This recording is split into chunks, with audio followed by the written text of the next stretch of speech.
सागर लोटलाय। तुमच्या सगळ्यांच्या चेहऱ्यावर येताना पाहायला मी एक आनंद पाहतोय, याचं समाधान मला आहे। आणि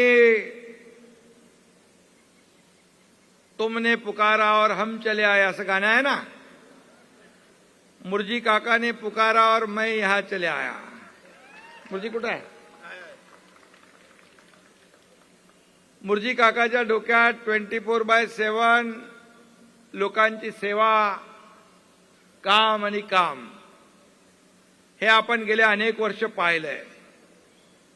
आणि म्हणून मुर्जी काकाची या भागातली लोकप्रियता ही आज एवढ्या मोठ्या गर्दीवरून आपल्याला दिसून येते आहे। आणि म्हणून मी मुर्जी काकाचं मनापासून अभिनंदन करतो, मनापासून त्याला शुभेच्छा देतो। का मुर्जी काका एकदा हातात काम घेतलं की ते काम पूर्ण केल्याशिवाय स्वस्थ बसत नाही। परवा आम्ही उदय सामंत आणि आम्ही होतो, मुर्जी काकाला चर्चा करताना काही गोष्टी सांगितल्या, मुर्जी काकाने मनावर घेतल्या आणि जास्तीच मनावर घेतल्या त्यांनी।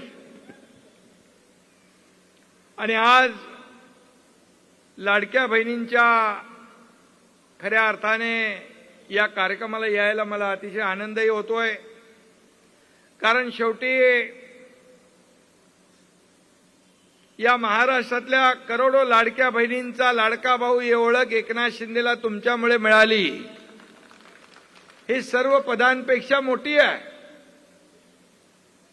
आणि म्हणून मी आपल्याला सांगतो, त्यावेळेस मुख्यमंत्री असताना मुख्यमंत्री लाडकी बहीण योजना आपण सुरू केली। आम्ही देखील गरिबी पाहिली आहे, आमच्या आईची पत्नीची काटकसर पाहिली आहे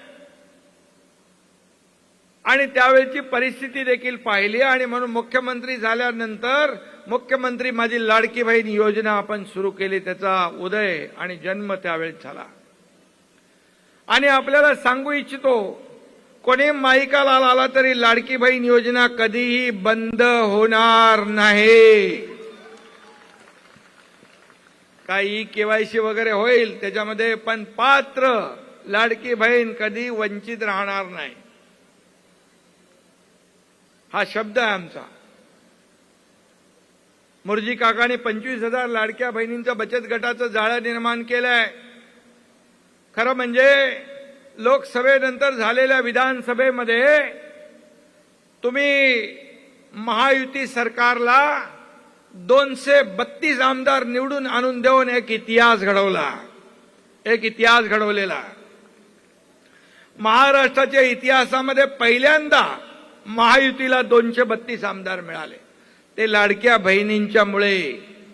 लाडके भाऊही आमचे आहेत, ते त्यांनी खूप मोलाचा सहभाग घेतला।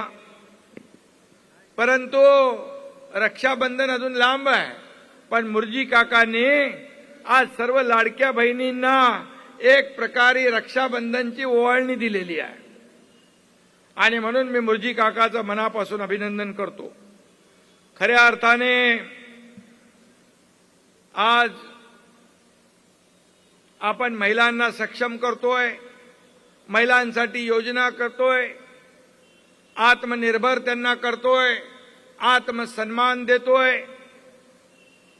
महिलांना एसटी मध्ये 50% सवलत आपण दिली, मुलींचं उच्च शिक्षण आपण मोफत केलं, आपल्या नावासमोर आईचं नाव लावण्याचा देखील ऐतिहासिक निर्णय आपण घेतला।